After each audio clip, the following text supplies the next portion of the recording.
सुबह का वक्त था। शहर की सब्जी मंडी हमेशा की तरह भरी हुई थी। कहीं लोग भाव-ताव कर रहे थे, कहीं मजदूर ठेले खींच रहे थे। चारों तरफ शोर और हलचल थी, मगर आज उस भीड़ में एक ऐसी औरत मौजूद थी जिसका वहां होना बिल्कुल आम नहीं था। वो थी आईपीएस निशा वर्मा, जिले की नई पुलिस अफसर। लेकिन आज उसने वर्दी नहीं बल्कि एक सादा सूती साड़ी पहन रखी थी। चेहरा पुरसुकून, मगर आंखों में एक अजीब सा वकार और आज़म चमक रहा था। किसी को अंदाजा तक नहीं था कि यही औरत इस जिले की सबसे बड़ी पुलिस अफसर है।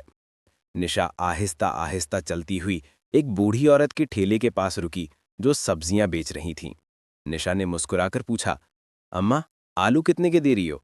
औरत ने जवाब दिया, बेटी, आज आलू 35 रुपए किलो हैं। इसी वक्त मंडी में एक मोटरसाइकिल की तेज आवाज गूंजी। सबकी नजरें मुड़ गईं। बाइक पर था सब इंस्पेक्टर महेश चौहान, चेहरे पर रौनक और आंखों में तकब्बुर। वो सीधा उसी ठेले के पास आकर रुका। बूढ़ी औरत के चेहरे पर घबराहट आ गई। उसने झुककर कहा, साहिब, आज क्या लेंगे आप? महेश ने हुक्म दिया, 2 किलो टमाटर, 1 किलो मटर, जल्दी दो। औरत ने खामोशी से सब्जियां तोल कर दे दी।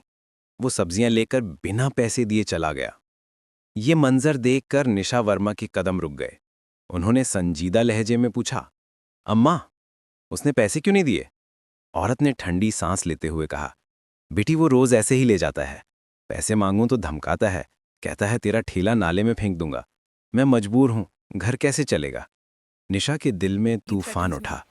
उन्होंने बूढ़ी औरत का हाथ थामा और कहा, अब आप डरे नहीं अम्मा, कल मैं खुद आपके ठेले पर रहूंगी। देखती हूं वो कैसे मुफ्त में सब्जी ले जाता है।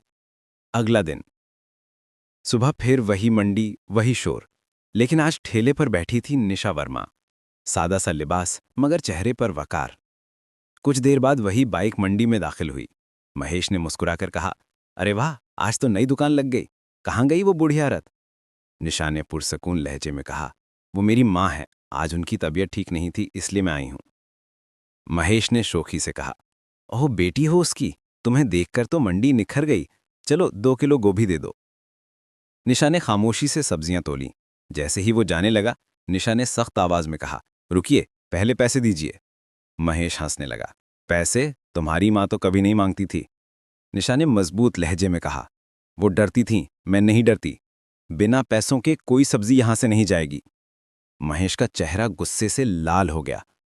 बड़ी जबान चलाने लगी है तू, वो बोला, और अचानक उसने निशा को जोर से धक्का दे दिया। मंडी में खामोशी छा गई। निशा ने खुद को संभाला। आंखों में आंसू थे, मगर आवाज में फौलाद की सख्ती। अब तुमने बहुत बड़ी गलती कर दी है इंस्पेक्टर। तुम्हें पता भी नहीं कि तुमने किस पर हाथ उठाया है। अब कानून तुम्हें सबक सिखाएगा।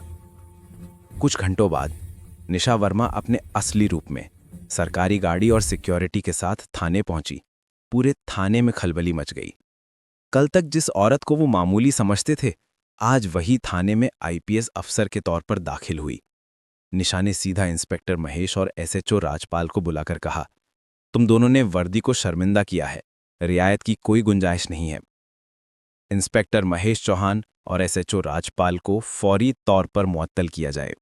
इनके खिलाफ इंक्वायरी कल तक शुरू होनी चाहिए। पूरे थाने में सन्नाटा छा गया। और निशा वर्मा बोली, याद रखो, वर्दी इंसान को खुदा नहीं बनाती। अगर वर्दी में जुर्म करोगे तो यही वर्दी तुम्हें जेल के अंदर ले जाएगी। उस दिन के बाद वो थाना वाकई बदल गया। अब ना कोई रिश्वत लेता, ना किसी गरीब की फरियाद दबती। अब मंडी में वही बूढ़ी औरत मुस्कुराती थी, क्योंकि अब उसे किसी से डरने की जरूरत नहीं थी।